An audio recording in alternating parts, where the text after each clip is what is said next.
Hello dear students, once again welcome you all to the Bishop Academy online classes. आज हम इस class के economics के बारे में पढ़ेंगे और इकोनॉमिक्स में मैक्रो इकोनॉमिक्स के लिए यहाँ पे रिवीजन के कॉन्सेप्ट पे हमारा होगा, जो कि पहला चैप्टर है। और जैसा कि पता है कि हम लोगों ने पहले इस चैप्टर के बारे में पढ़ रखा है, तो मैंने सोचा कि आप लोगों के लिए थोड़ा सा एक रिवीजन रखा जाए ताकि आप उन चीज़ों को भी समझ सकें जो आप मिस कर चुके हैं। तो उसमें आज के कॉन्सेप्ट में जो हमारा पहला जो टॉपिक होगा वो मीनिंग ऑफ मैक्रो इकोनॉमिक्स होगा। इसके बाद हम लोग जो पढ़ेंगे सेकंड पढ़ेंगे how the macro economics differ from the micro economics and scope and significance of macro economics. तो ये 3 कंटेंट होंगे इस चैप्टर के रिवीजन के पॉइंट ऑफ व्यू से। कोशिश मेरी होगी कि आपको जल्दी से जल्दी इन चीज़ों को अच्छे से समझा दिया जाए, ठीक है। तो पहले आज हम शुरू करेंगे मीनिंग्स ऑफ मैक्रो इकोनॉमिक्स के बारे में। तो नॉर्मली अगर देखा जाए तो मैक्रो इकोनॉमिक्स का जो वर्ड होता है वो ग्रीक से लिया गया होता है।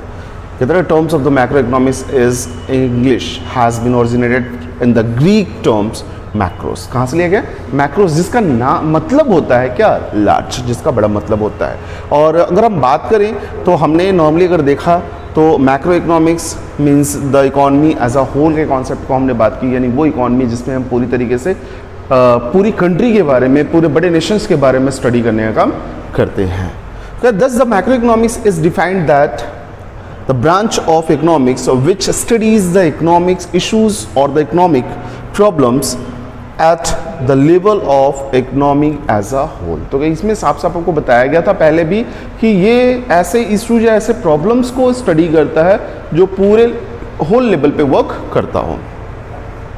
अब नॉर्मली अगर हम बात कर लेते हैं आगे इसमें, तो स्पेंसर की वर्ड की अगर बात करें M.H. स्पेंसर के अकॉर्डिंग, तो यहाँ पे macro economics is the concerned with the economy as a whole or the large segments of it। तो ओवरऑल अगर इस डेफिनेशन को भी अगर हम समझते हैं तो एक वर्ड निकल के आती है, इकोनॉमी एज अ होल। अगर मैक्रो इकोनॉमिक्स के डेफिनेशन की बात करें तो it's a study of whole economy. तो आगे कंटेंट की अगर हम बात करें तो हमारा दूसरा जो टॉपिक आता है, how the macro economics is different from the micro economics. तो माइक्रो इकोनॉमिक्स से कैसे डिफर होता है? तो हमने स्टडी के पॉइंट ऑफ व्यू पे देखा था, माइक्रो इकोनॉमिक्स जो होता है वो इंडिविजुअल की स्टडी करता है, जबकि मैक्रो इकोनॉमिक्स जो होता है वो किसकी स्टडी करता है? स्टडी एज अ होल, यानी कि पूरी इकोनॉमी को स्टडी करने का काम करता है। On the basis of the studies की अगर बात करें तो macro economics studies the problem of the scarcity and the choice at the level of individual. ये किस तरह की चीज़ों को स्टडी करता है? Problem of scarcity and choice eight an individual level and house hold, firm and industries. यानी कि एक घर की बात करें, एक फर्म की बात करें, एक इंडस्ट्रीज की बात करें, तो इस लेवल पे जो भी स्टडी की जाती है, एक इंडिविजुअल लेवल पे जो भी स्टडी की जाती है वो होती है हमारी माइक्रो स्टडी। लेकिन यही स्टडी अगर हम क्या करें, होल लेवल पे करें, the macro studies the problem of scarcity and choice at level of an economy as a whole. यानी इकोनॉमी में आने वाले वो सारे सेगमेंट जो इकोनॉमिक्स के कंटेंट को अफेक्ट करते हैं, उन सभी चीज़ों की जब हम स्टडी करेंगे तो वो लेवल हमारा जो होता है मैक्रो स्टडी का।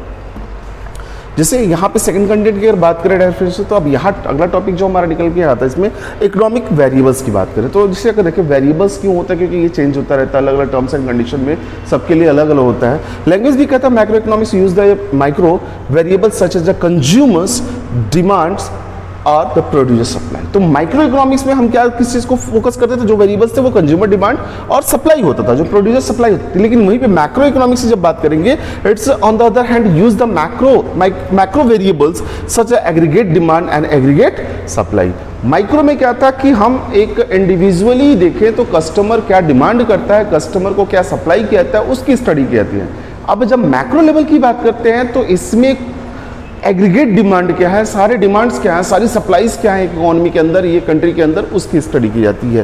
थर्ड पॉइंट की अगर बात करें एक एजेंट के रूप में, तो यहाँ पे साफ साफ कहता है economics agent refers to the individual and institutions who take the economic decision. ये कहता है क्या, ऐसे इंडिविजुअल्स और इंस्टीट्यूशंस की बात करता है जो क्या करते हैं, इकोनॉमिक डिसीजन, यानी कि किस चीज़ को खर्च करना है, कहाँ पे हम यूज करने हैं, इन्वेस्ट कहाँ से करना है, कहाँ से अर्निंग्स को मेंटेन, ये तमाम तरह के जो डिसीजन होते हैं वो इकोनॉमिक डिसीजन होते हैं। देखिए अगर हम वही बात करते हैं मैक्सिमाइज लेवल की बात करें, कहते हैं they focus on the maximization of the personal gain, यानी कि इंडिविजुअली अगर कोई व्यक्ति काम करता है वो ये फोकस करता है कि उसका पर्सनल बेनिफिट्स कितना हो रहा है, वो ज़्यादा से ज़्यादा अपने बेनिफिट्स के बारे में सोचता है। लेकिन वही दूसरी चीज़ की बात करें तो कहता है institutional economics units includes the statutory bodies like RBI, SEBIs, TRAIs, they focus on the maximization of the social welfare। अब यहाँ पे देखिए focus on the maximization of social welfare, यहाँ इंडिविजुअल कंटेंट खत्म हो गया। तो ये जो कंडीशन आती है जिसमें आरबीआई की बात करें, सेबी की बात करें, ट्राई की बात करें, ये सोशल वेलफेयर की जब बात करते हैं तो ये पूरी तरीके से स्टडी किसकी करते हैं, होल की करते हैं एट अ मैक्रो लेवल की अगर बात करें। तो अब यहाँ पे कहते हैं डिग्रीज ऑफ एग्रीगेशन की अगर बात करें तो कहता है in micros economics there is a limitation degrees of the aggregation of the economic variable as compare to macro. Limitation क्यों होता है, क्योंकि वह एक इंडिविजुअल सेगमेंट होती है, एक यूनिट से ज़्यादा का हम स्टडी करते हैं, इंडिविजुअली स्टडी करते हैं। इलस्ट्रेशन के पॉइंट ऑफ व्यू पे देखें तो macro economics studies the equilibrium of an industries, it is an aggregation of all the firms producing the particular commodities. ये कहता है कि अगर मैक्रो स्टडीज की अगर बात करें तो इक्विलिब्रियम ऑफ एन इंडस्ट्रीज, एक इंडस्ट्रीज किस कंडीशन में इक्विलिब्रियम लेवल पे आती है, कहाँ पे वो पूरी तरीके से अपने आप को बेहतर मानती है, उसकी स्टडी करता है। जबकि मैक्रो स्टडीज की बात करें तो जितनी भी इंडस्ट्रीज हैं, जितनी भी इकोनॉमी में है, इकोनॉमिकल कंटेंट है, उन सबके इक्विलिब्रियम सिचुएशन के, उन सबके एग्रीगेट कंडीशंस के बारे में बात करता है। यहाँ पे मैक्रो वेरिएबल्स को अगर थोड़ा सा पॉइंट ऑफ व्यू करें तो इसमें कहता है कि those economic variable which are the studies at a level of economy as a whole. कहता है मैक्रो वेरिएबल्स की अगर बात करें तो इसमें वो सारे इकोनॉमिक वेरिएबल्स आते हैं जिसको हम एज अ होल इकोनॉमी में, जब इकोनॉमी को जब पूरी तरीके से स्टडी करते हैं, मैक्रो लेवल पे स्टडी करते हैं, तो उनके कंटेंट को इसमें रखा जाता है, जिसमें हमारा level of employment in economy आता है, नेशनल इनकम आता है, aggregate demand, aggregate supply, consumption, expenditure और इन्वेस्टमेंट एक्सपेंडिचर ऑफ इकोनॉमी। ये सारे कंटेंट जो होते हैं वो किसके लिए होते हैं, हमारे मैक्रो इकोनॉमिक्स के स्टडी के पॉइंट ऑफ व्यू से होते हैं। However, the importance is it is to note that with the view of the examine structural changes in economy, the macroeconomics is also the study of economic activities in agricultural sectors, industrial sectors and the service sectors separately। अगर देखें तो macro economics की जब बात करेंगे तो पूरी चीज़ों को समझने के साथ साथ ये पता चलता है कि ये हर एक लेवल पे, हर एक सेक्टर्स में इंट्रोड्यूस किया गया है, हर एक लेवल पे इसको स्टडी की जाती है। अब पांचवें पॉइंट की बात करें तो कहता है डिफरेंट सेट ऑफ एजम्पशंस। देखिए पहली चीज़ तो ये होता है कि हमने देखा होगा कि हमारे पास जो लेवल ऑफ इनकम होता है उसके साथ हम क्या करते हैं, कंटेंट जो हमारे होता है उसके साथ कॉम्बिनेशन बनाने का काम करते हैं, सेट जनरेट करने का काम करते हैं। तो माइक्रो इकोनॉमिक्स में और मैक्रो इकोनॉमिक्स में दोनों का देखें तो दोनों का जो सेट ऑफ एजम्पशंस थोड़ा सा डिफर होता है। नॉर्मली कहते हैं macro economics and the macro are the based on the different set of assumptions. The creation variable are assumed to be the constant is micro। कहता है जब कांस्टेंट वैल्यूएशन पे हम क्या करेंगे, किसी भी क्रिएशन को वैल्यूएट करने का काम करेंगे तो वो हमारे माइक्रो लेवल को मेंटेन करता है। Whereas they are assumed to be changed in the macro, similarly certain variables that are the assumed to be constant in the macro are the assumed to be the changing in the microeconomics। तो normally अगर देखें तो कहता है कि micro में तो हम कांस्टेंट की बात करते हैं, सारे कंडीशंस कांस्टेंट हो तो क्या होता है, लेकिन मैक्रो का लेवल जो होता है वहां पे चेंजेबल सिचुएशन होती है, उसमें लगातार बदलाव आते रहते हैं। इलस्ट्रेशन के पॉइंट ऑफ व्यू को देखने कहता है in macro economics the total output of and the employment are taken as the constant while there are the important variables in macro. तो अगर नॉर्मली कहता है कि macro economics total output and employment taken as the constant, हम ये मांग चलते हैं कि जितनी भी हमारे पास एम्प्लॉयमेंट अपॉर्चुनिटी है, जितने भी हमारे पास आउटपुट है वो एज इट इज ही बने हुए हैं। लेकिन यहाँ पे कहता है while these important variables in macro, और यही क्या होते हैं, मैक्रो के भी इंपॉर्टेंट वेरिएबल्स होते हैं, यानी इंपॉर्टेंट पॉइंट्स होते हैं। सेंट्रल इश्यूज की बात करें तो हमने माइक्रो इकोनॉमिक्स में पढ़ा होगा, economics is a problem of central problem of choice पढ़ा होगा आपने। तो इसमें नॉर्मली पता जाता है allocation of the resources in the central issues और इन माइक्रो इकोनॉमिक्स। माइक्रो इकोनॉमिक्स में जो रिसोर्सेज है उसको बेस कंटेंट माना गया है यानी कि अगर देखा जाए तो रिसोर्सेज हमारे पास क्या हैं, कैसे हम उसको कैसे यूटिलाइज करें अपनी स्कार्सिटी के पॉइंट ऑफ व्यू से, और जो हमारी अनलिमिटेड वांट्स है उसको कैसे फुलफिल करें, इसको ज़्यादा से ज़्यादा इंपॉर्टेंस देने का काम किया गया है। और ये भी कहता है determination of the overall the level of output is central issues is the macro economics. यानी कि यहाँ पे कहता है, यहाँ लोकेशन की बात की गई है जो लिमिटेड है, और यहाँ पे determination of the overall level of output, total किस तरीके के आउटपुट को हम मेंटेन कर रहे हैं, किस तरीके का हमारा टोटल आउटपुट है, उसको मैक्रो इकोनॉमिक्स के कंटेंट में स्टडी करते हैं। Study of method of studies की अगर बात करें तो इसमें नॉर्मली देखा जाए तो डिस्क्राइब जनरल इक्विलिब्रियम एनालिसिस को मेंटेन कहता है मैक्रो में, और वहीं कहता है on the other hand the method of study in the macro economics often describe the partial equilibrium analysis. यानी कि अगर मैक्रो की बात करें माइक्रो की तो इक्विलिब्रियम एनालिसिस को ज़्यादा प्रेफरेंस देता है, और वहीं पे जब हम मैक्रो की बात करते हैं तो वो बात करता है जनरल इक्विलिब्रियम लेवल की या एनालिसिस की। सो यहाँ पे एक बड़ा अच्छा सा क्वेश्चन जनरेट होता है कि the differences between the partial equilibrium and general equilibrium, तो यहाँ पे आंसर भी मैंने इसमें साथ में रखा हुआ है। तो पार्शियल कहता है कि partial equilibrium refers to the equilibrium of the is one on the assumption of the there is no changes in the market. कहता है कि उस मार्केट में कोई चेंजेस नहीं आ रहा है तो उस कंडीशन में एक व्यक्ति या एक फर्म या एक इंस्टीट्यूशन कैसे इक्विलिब्रियम सिचुएशन को मेंटेन करती है उसकी स्टडी की बात करता है, जैसे इसमें labour market, capital market etcetera.